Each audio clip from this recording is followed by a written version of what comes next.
JIBS와 최민일보 뉴스원 제주본부 미디어 제주 등 제주역 언론사사가 준비한 2024 제주의 선택. 오늘은 제주시 을성고구에 출마를 선언한 진보당 송경남 예비후보 모시고 얘기 나눠보겠습니다. 안녕하십니까? 안녕하십니까? 네. 이 자리는 또 언론사사 대표로 최민일보 김수환 기자 함께하셨습니다. 반갑습니다. 반갑습니다. 네. 후보님 먼저 이번 22대 국회의원 선거에 도전하게 된 이유 설명 좀 부탁드리겠습니다. 네, 윤석열 정권이 검찰 독재로 국민은 고통받고 있습니다.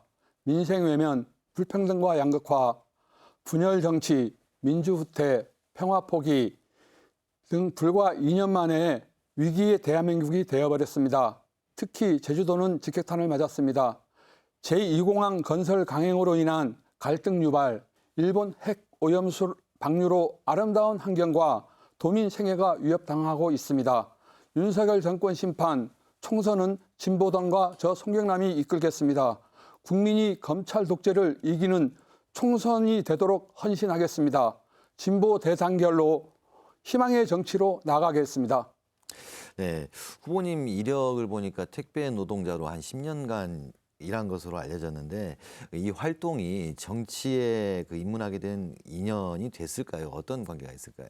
인연은 많습니다. 저희들이 노동자 활동을 하면서 이렇게 뒤돌아보면은 노조법 2, 3조 국회에서 통과가 됐고 저희들도 노동조합 하는데 너무나 힘든 상황이 많습니다.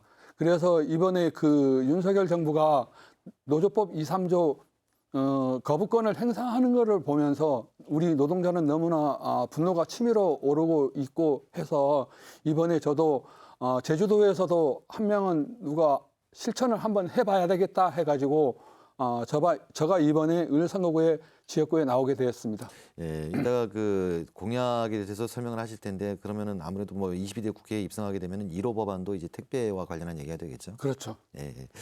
근데 활동하시면서 아무래도 소수 정당 소속이다 보니까 힘들었던 것도 적잖았을 것 같아요. 어떤 어려움들이 있었습니까? 그렇죠. 지금 진보당 같은 경우에는 역대 통합진보당, 민중당 그렇게 해서 진보당으로 이제 쭉 이어져 오는데 통합진보당이 해체가 되면서 이제 민중당이 좀 뜸했다가 민중당을 설립하고 그 다음에 진보당으로 당명이 바뀌었는데요. 도민들과 국민들은 진보당이라는 게 그전에는 아마 모르는 분이 많았습니다. 그래서 지난 지방선거 때부터 진보당을 알기 시작하면서 이번에 선거운동을 하다 보니 알아주시는 분들이 너무나 많았습니다. 그래서 저도 마음이 뿌듯한 마음을 갖고 있고요. 앞으로 그 기대에 어긋나지 않고 진보당이 도민과 국민을 위해서 헌신할 수 있도록 열심히 노력하겠습니다. 이제 제주시 선거구에 출마하시게 되는데 네. 그중에서 이제 가장 중요한 현안 문제는 어떤 거라고 생각을 하실까요? 지역구 내에서요. 지역구 내에서는 역시 동부 하수 처리장 그 문제인데요. 오영훈 도지사께서 저번에 한번 언론에서 보도한 바가 있는데 증설을 강행하겠다고 말씀하셔서 그 지역에 사시는 분들이 아마 제일 피부로 와닿는 게 해녀분들일 겁니다. 해녀분들이 바다를 터전으로 생계를 이어가고 있는데 거기에다가 이제 바다가 오염이 되고 생계 수단이 어려울 수 있어서 저도 한번 투쟁 현장에 한번 나갔었는데 해녀분들과 그 지역의 농민들이 절실하더라고요, 마음이. 아마 오영훈 도지사께서 이 문제를 해결하기 위해서는 그 지역의 주민들과 아마 타협을 제대로 한번 해야 될 것 같다는 생각이 듭니다. 네, 지역 현안도 있지만은 이제 국회는 입법기관이기 때문에 네. 이제 활동들을 많이 해야 하는 그런 입장이지 않습니까? 이번 국회의원 선거에서 그러면 후보님의 주요 공약들 어떤 것들이 있는지 주요 공약은 이제 제2공항 강행 저지고요. 그 다음에 택배 도선료 인하, 그 다음에 노조법 2, 3조, 그다음 농민기본법, 그 가운데 제1공약으로는 택배 도선료 인하 문제입니다. 택배 도선료는 지금 보면은 우리 도민들께서 섬에 산다는 이유로 3천 원씩 계속 그 뭐 강제로 납부하는 거나 마찬가지인데 그 정부에서도 이게 제재할 수 있는 제재할 수 있다면 제재할 수도 있을 겁니다. 아마 그걸 손 놓고 있어서 참 안타깝게 생각을 하고 있습니다. 네. 뭐 구체적으로 이제 제2공항이라든지 다른 부분들도 좀 설명을 좀 부탁드릴게요. 제2공항은 지금 그 강행을 하려고 하는데 제가 그 성산읍 온평리 네. 출신입니다. 저희 마을에 그 제2공항이 들어서려고 하고 있는데 그 환경 영향 평가나 뭐 그게 다 뭐 비판을 받고 있고 네. 도민이 결정을 해야 되는데 국토부에서 도민 결정을 결정권을 줘야 되고 그 결정권을 국토부는 따라야 되고 우리 도민이 그 결정을 했다면은 도지사나 국토부는 그게 수능을 해야 될 겁니다. 네, 제2공항 얘기는 이따 또 한번 해보도록 하고요. 설 연휴 전에 그 제주도민들의 민심을 살피기 위해서 이제 언론사마다 각종 여론조사를 실시했지 않습니까? 저희 여론조사에서는 물가 안정, 민생 경제가 가장 시급한 과제로 꼽혔어요. 이 부분은 어떻게 해결해야 한다고 생각하십니까? 물가 안정이라는 것은 이제 그 금리에 따라 계속 치솟고 있는데 서민들은 진짜 허리띠를 졸라매도 지금까지 살면서 허리띠를 졸라매도 나아지는 게 없고 해서 서민들과 농민들, 국민들이 잘 살 수 있는 방향으로 정책을 펴면은 뭐 이제 뭐 되겠다는 생각이 들고요. 그렇지 않았을 경우에는 이 금리가 계속 치솟고 하면은 지금 제주도 같은 경우에는 금리가 치솟고 유가가 폭등하면은 서민들이 살기가 더 힘들 거라고 생각이 듭니다. 이게 물가와 상승이 더 치솟고 하면은 서민들 경제가 더 힘들어져서 살기가 더 힘들어져서 아마 이게 어려움이 있지 않나 하는 생각이 들고. 그러니까 그 부분들을 좀 해결을 해야 할 건데 뭐 이제 후보가 되셨으니까 네. 이제 정치권에서 어떤 해결 방법을 제시한다고 생각하나요? 금리 인하와 부동산이 치솟다 보니까 금리도 오르는 것 같고 해서 부동산 정책을 최우선으로 잡아야 금리가 인하되고 이게 외세 자본으로 인해 가지고 이 금리가 이제 폭등하는 거여서 외세 자본을 줄이고 국내의 그 건설 경기를 좀 하락을 시켜야 어느 정도 그 금리 인하가 되지 않을까 하는 생각이고 국회에 가서는 열심히 그렇게 활동을 하려고 하고 있습니다. 출마 당시에도 그렇고 보니 보면 최근 논평에도 그렇고요. 현 정권에 대한 비판이 거의 주를 이루고 계신다고 보여지거든요. 여기에 특별한 이유가 있으실까요? 현 정권에서는 지금 민생에 대해서는 외면을 해버리고 법안에 올라가는 거는 다 거부권을 행사하고 있고 그러다 보니 국민들은 허덕이고 있고 이 정권이 제대로 된 정권이면은 할 건 하고 안 할 건 안 하겠다고 그렇게 해야 되는데 그렇지가 못해서 국민들이 정권에 대해 저만이 비판을 하는 게 아니고 전 국민이 비판을 하고 있다고 생각이 듭니다.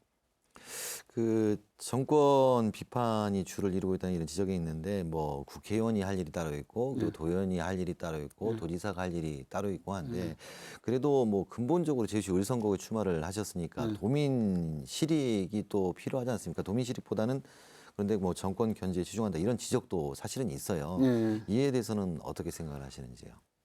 논평이나 제가 낸 게에 대해서는 정권을 비판을 많이 해서 도민들께서 아마 그런 생각을 가질 수도 있다고 생각이 듭니다. 그래서 저도 다른 민생 문제나 다른 것은 생각을 안 하는 것도 아니고요.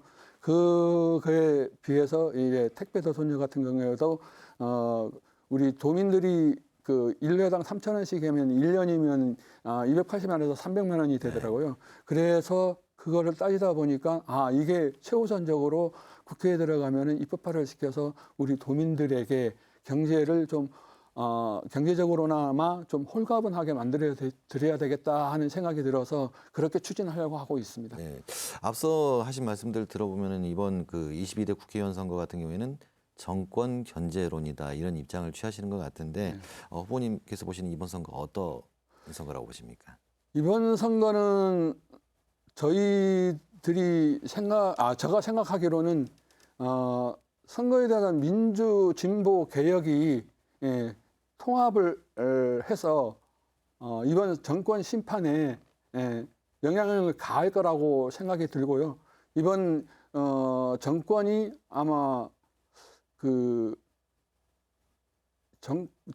이번 정권이 그 정당화를 시키기 위해 가지고 여러모로 막 노력을 하고 있는 것 같은데 그게 국민들이 눈높이에 맞지 않는 우리 국민들이 너무나 성장을 많이 했어요. 정권에 대해서도 정치에 대해서도 그렇게 생각을 하다 보니 이번에 그 총선은 아마 국민의힘과 민주당이 아마 어려운 총선이 될 것 같은 생각이 듭니다. 네, 뭐 정권 견제론, 뭐 정권 심판론 이렇게 말씀을 하셨는데 그렇다면 야권에서는 몇 석 정도를 차지해야 아까 말씀하신 그런 게 실현이 될까요? 야권에서는 지금 민주 진보 개혁신당이 지금 비례연합당을 만들어 가지고 하는데 지금 야권에서는 190에서 200석을 목표로 하고 뛰고 있고요. 이 200석이 된다면은 아마 정권 교체가 되지 않을까 하는 생각이 듭니다. 그렇다면 이제 소수 정당이긴 하지만 진보당에서는 몇 석 정도 그리고 제주도에서는 어느 정도 가능성을 보시는지요? 저는 뭐 가능성이 있다 생각을 하고 열심히 뛰고 있고 우리 진보당에서는 지금 최소 5석, 최대 10석을 보고 있습니다. 그 정도면은 이제 국회에서 역할을 할 수 있는 의석수다 이렇게 보시는 거죠. 예. 네. 제주시 을선거구 같은 경우에는 이제 사실상 대진표가 확정이 됐어요. 예. 이제 경쟁 후보들이 많이 나와 있는데 이 다른 후보들과 비교해서 장점, 본인의 장점 그리고 본선 경쟁력은 어느 정도 있다고 보시는지. 저는 지금 노동자 출신으로서 지금 10년째 지금 생활하고 있고요. 그 노동자와 서민의 민중의 마음을 항상 귀를 열고 듣고 있습니다. 그래서 저는 뭐 본선에 나가도 노동자의 마음을 너무나 잘 알고 있고 민중의 마음을 너무나 잘 알고 있고 그다음에 땀 흘려서 일하는 우리 도민들을 위해서 열심히 봉사할 생각입니다. 예, 뭐 후보님의 장점이라고 그렇게 말씀을 하시는 것 같은데 이제 좀 더 구체적으로 다른 후보와 차별화된 그런 장점 같은 게 있을까요? 차별화된 게는 지금 뭐 다른 후보님들은 지금 뭐 현재 뭐 더불어민주당 같은 경우는 김한규 의원은 현직 국회의원이시고 그다음에 국민의힘은 당협위원장이시고 그다음에 강순하 후보는 지금 저와 같이 그 노동자 출신이고 해서 강순하 후보님과 뭐 저와는 마음이 똑같다라고 생각이 들고 현직 그 지금 두 분은 지금 국민의힘과 더불어민주당 두 분은 지금 뭐 민생의 밑바닥부터 시작하신 분들이 아니어서 뭐 어떻게 생각하실지는 모르겠습니다만은 저는 그 민생의 밑바닥에서부터 올라가는 거라서 그분들보다 민생의 마음은 더 잘 알고 있다고 생각이 듭니다. 보면 방금 강순하 의원님하고 좀 같은 생각을 많이 가지고 계시다라고 말씀해 주셨는데요. 녹색정의당 같은 경우에는 이제 서로 연대를 선택했는데 진보당에서는 연대하지 않은 이유는 뭘까요? 그 진보당에서는 이번 총선에 그 큰 틀에서 봤을 때는 대진보 연합을 해야 된다고 그렇게 하셨고 정의당에서는 아마 제가 알기로는 선거용으로 연합을 해야 된다 그 말씀을 하셔서 중앙당에서는 그 얘기를 갖고 그 두 분이 중앙 당대표 의원님들이 논의를 했었던가 봐요. 그래서 논의를 했었는데 그게 뭐 서로의 의견 차이로 인해서 성사가 안 됐고 저희들은 이제 그 비례연합당, 민주진보, 개혁신당, 사회 시민단체 해가지고 이제 비례연합당을 참가를 해서 이번에 총선에 임하게 됐습니다. 후보님께서는 아까 그 가능성이 충분하다 이렇게 말씀하셨고 전국적으로 한 10석 이 정도 말씀하셨는데 근데 현재 분위기 보면은 그 기울어진 운동장이다 이런 표현들이 나오고 있거든요. 예. 뭐 이를 벗어나기 위한 특별한 전략 같은 게 있을까요?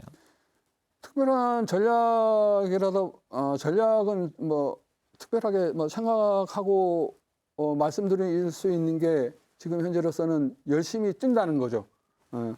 진보당을 열심히 알려야 그만큼 국민들이 선택이 받는 폭이 넓어지고 지금 진보당에서는 지금 전국적으로 100명이라는 의원이 다 입후보를 해서 후보로 열심히 뛰고 있고 이번 총선만이 바라보는 게 아니고 차후를 생각해서 저희들은 열심히 뛰고 있습니다. 네.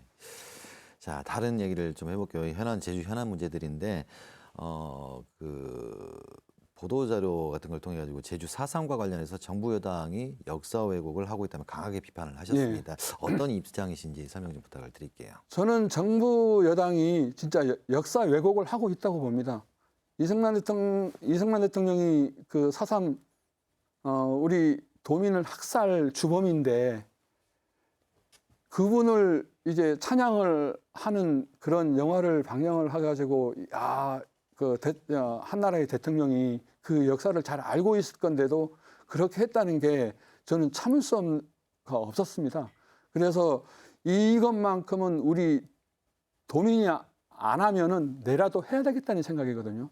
4.3 정명 운동까지 펼치려고 하고 있습니다, 지금. 네.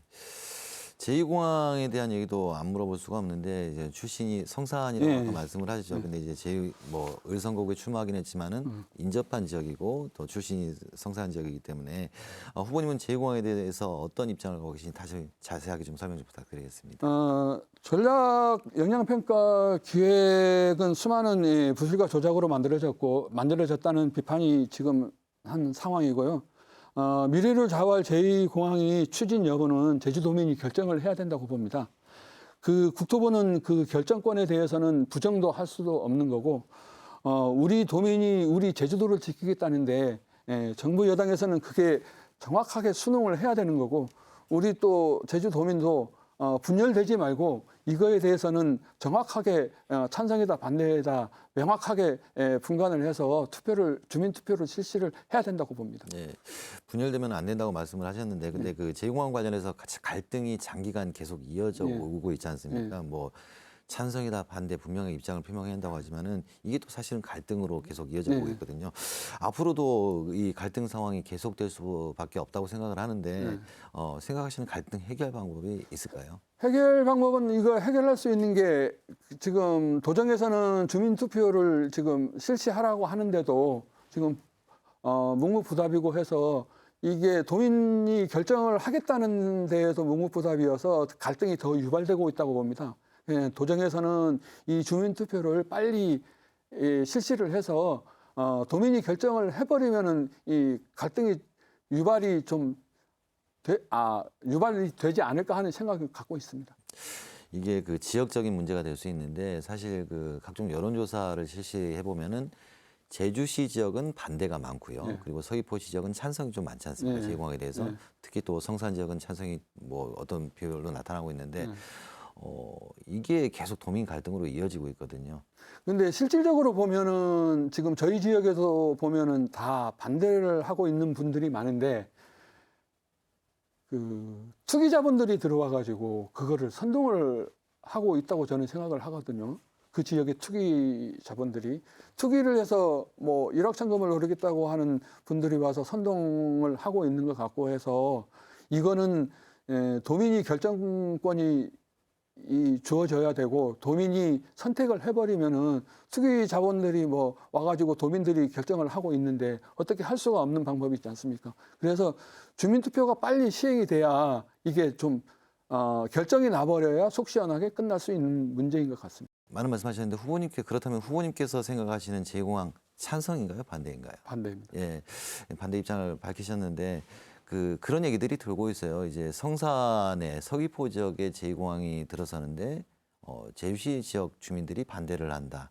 이런 문제인데 뭐 자기 지역에 들은 거 왜 다른 사람들이 반대를 하냐 이런 얘기가 있는데 이 부분은 또 어떻게 생각하시는지요? 지금 그 제주시 지역에서 반대하시는 분들은 아마 그 소상공인 분들이 많을 거예요. 아마 이게 분류가 돼버리면은 그 파급 여파가 크기 때문에, 예. 그러고 성산 쪽으로 가면은 아마 그 난개발이 이루어지면서 동부권이 아마 신도시로 아마 부흥을 하게 될 거고, 그런 걱정에 의해서 제주시에 계신 그 소상공인 분들이 반대를 많이 했을 것 같고, 그 동부권이 신도시로 발달이 되면은 난개발이 이루어지고, 그 다음에 난개발이 이루어지면은 기후가 변하고, 기후가 변하면은 이제 뭐 우리 삶의 생태가 변하게 되겠고, 그래서 여러모로 해서 반대가 많은 걸로 알고 있습니다. 후보님께서도 이제 난개발, 기후변화, 뭐 삶의 피폐 뭐 이런 문제 때문에 반대를 그렇죠. 하시는 그런 예, 입장이신 예, 거네요. 네, 알겠습니다. 동부 하수처리장 관련해서 좀 여쭤보고 싶은데요. 네. 최근에 동부 하수처리장 증설고시가 무효라는 재판부 판단이 있었거든요. 예. 그거에 대한 입장은 어떻게 되실까요? 재판부의 증설 계획은 무효다는 것은 저희 입장에서는 환영을 하는 거고요. 왜냐하면은 그 지역 주민들이 얼마나 고대하고 고대했던 그런 판결인데, 그 해녀분들하고를 이렇게 얘기를 해보니까 지금도 그 채취하는 물건이 적대요. 그래서 동부하수처리장이 증설되면은 뭐 여과 과정은 거치겠지만은 그래도 아무래도 오염이 돼서 더 줄어들지 않겠느냐 하는 생각을 많이 갖고 계시고, 또 생계의 문제도 계시고 해서 도정에서는 이런 그 주민들이 말을 받아들여서 최선의 방법을 다시 강구를 해야 되지 않는가 하는 생각입니다. 뭐 어찌됐든 간에 그 동부하수처리장 갈등도 꽤 오래되고 있지 않습니까? 예. 주민과 주민 갈등, 그리고 예. 행정과 주민 갈등 계속되고 있는데, 이 갈등은 또 어떻게 해결해야 한다고 보십니까? 이 갈등은 그 지역 주민들과 도정이 잘 해결을 해야 될 것 같고, 그 전에 보면 오 지사님께서 가서 주민과의 대화도 여러 차례 한 것 같은데, 도지사님이 솔직담백하게 다 털어놓으셔가지고 주민과의 대화에서 모든 걸 다 해결할 방법을 찾으셔야 될 것 같습니다. 네. 그렇다면요, 그 오영훈 도지사, 이제 오영훈 도정에 대한 평가는 어떻게 보시는지요? 저는 지금 뭐 100점 만점에 한 40점 정도를 생각하고 있습니다. 예, 이 오영훈 도정이 들어서면서 쉽게 빠르게 해결할 수 있는 이 제2공항 문제라든가 여러 문제를 해결할 수 있음에도 좀 시간을 끌었다는 거죠. 예, 그래서 제가 생각하기로는 한 40점 정도 생각하고 있습니다. 제2공항 때문에 40점을 주신다는 건가요? 아니, 여러모로요. 네. 구체적으로 어떤 부분 때문에 말씀을 하시나요? 동부하수처리장도 이번에야 그 판결이 났지만은 그 전에도 계속 추진하려고 했었던 거고, 제2공항 문제도 그렇고, 지금 뭐 오 지사님하고 뭐 걸어진 그런 관계도 있고 해서 여러모로 해서 그렇게 생각을 하고 있습니다. 네. 오영훈 도정이 이제 그 행정체제 개편을 추진하고 있지 않습니까? 이제 행정체제 개편위가 그 기초자치단체 도입과 세개 행정구역 네. 뭐 이런 그 안을 제시를 했고 권고를 했고 오영훈 지사가 이제 수용을 했습니다. 이에 대한 후보님의 생각은 어떠신지 여쭤보겠습니다. 예, 그거는 저도 그 생각에는 저도 반기는 생각입니다. 왜냐하면은 도의회만 있고 기초단체 의원들도 부활을 해야 되고 해서 도의원이 그 막강한 권한을 갖고 있거든요. 지금 네. 제주도 행정에서. 그러다 보니 내려가는 편도 있지만은 그 도의회에서 막강한 그 권력을 분산을 시켜야 돼요. 그래야 제주도가 수월하게 돌아갈 수 있을 것 같습니다. 네. 권력을 분리해야 한다고 이렇게 말씀하셨는데 도민 생활에도 뭐 또 장점 같은 게 있을까요? 행정체제 개편이 된다면. 시제가 개편이 되면은 도민들도 아마 돌아오는 게 많겠죠. 지역 주민이 시의원이나 군의원으로 예를 들어서 된다면은 지역 발전에 지역 시민들을 위해서 열심히 뛰고 할 거니까 아마 도민들에게 돌아오는 장점이 더 많을 것 같습니다. 예. 후보님 이제 그 진보당 그리고 녹색정의당의 강순하 후보가 있지 않습니까? 이제 지지층이 살짝 겹치는 그런 그 얘기들이 있거든요. 이 부분들은 어떻게 해결을 해 나가실 건지. 뭐 연대라든지 아까 연대까지는 안 됐지만은 네, 연대는 안 될 걸로 보고요.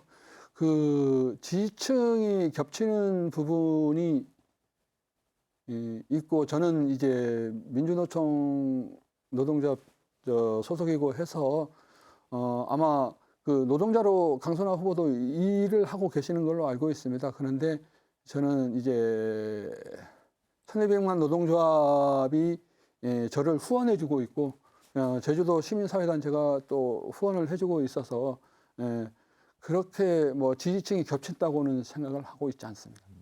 그래도 뭐 선거라는 게 상대 후보의 지지층 이거 그리고 이제 무응답층을 끌어오는 게 상당히 이제 변수로 작용을 하지 않습니까? 이제 그런 부분들은 어떻게 해 나가실 계획이신지요? 저는 진짜 솔직히 말씀드린다면은 그 눈물 젖은 빵을 먹어본 사람이 그 마음을 안다고 해서 노동자, 농민, 서민 마음을 잘 알고 있기 때문에 지금 한 번 한 번 찾아다니면서 그거에 대해서 지금 열심히 선거 운동을 하고 있는 편입니다. 지금 중대재해처벌법 네. 이게 이제 시행이 되고 있는데 그래도 좀 모자란 면이 없잖아 있는 것 같아요. 그렇죠. 그러니까 어떤 부분이 보완이 필요하다고 생각하시는지. 중대재해처벌법은 지금 저희들도 그 50인 미만 사업장도 적용을 하라고 계속 요구를 하면서 이번에 그 국회에서도 강행을 하면서 했는데 지금 솔직히 보면은 그게 뭐 여당에서 고시를 정확히 한 것도 아니고 해서 보면은 그 사업주들은 그렇게 크게 와닿는 마음이 없는 걸로 알고 있습니다. 그래서 이거는 정부가 정확한 고시를 해서 만약에 그 50인 미만 사업장에도 적용이 되도록 정확한 고시를 해서 이게 만약에 처리가 늦어지고 하는 거를 이게 만약에 그 50인 미만에서 어겼을 때나 아니면 그 이상에서 어겼을 때 진짜 그 노동자의 입장으로서는 그게 어떤 면에서 봤을 때는 참 그 사망 사고가 일어났을 때도 저희 택배도 마찬가지였습니다만은 진짜 어느 하나 누가 와서 뭐 해준 게 하나도 없거든요. 네. 저희들 스스로 다 해결을 했는데 이거는 강행을 해야 된다고 전격적으로 저는 생각을 하고 있습니다. 일단 뭐 보완도 보완이지만은 강행을 해야 한다 네. 이런 입장이신 것 같고. 자 마지막으로 도민들께 드리고 싶은 말씀이 있다면 한 말씀 부탁드리겠습니다. 안녕하십니까. 이번 22대 국회의원 선거 제주시 을선거구에 출마한 진보당 송경남이라고 합니다. 제주도민 여러분, 진보의 꽃을 피우기 위해서 저는 출마를 하였습니다. 거대 양당의 정치가 극도화로 달하고 있습니다. 우리 진보 정당도 국회에서 일할 수 있는 기회를 주십시오. 감사합니다. 네, JIBS를 비롯한 언론사사가 준비한 총선 출마 예정자 초청대담. 오늘은 제주시 을 송경남 예비 후보 모시고 얘기 나눠봤습니다. 이번 대담이 도민들의 선택에 조금이나마 도움이 될 수 있기를 바라겠습니다. 송경남 예비 후보와의 만남은 오늘 여기서 마치겠습니다. 고맙습니다. 고맙습니다. 고맙습니다.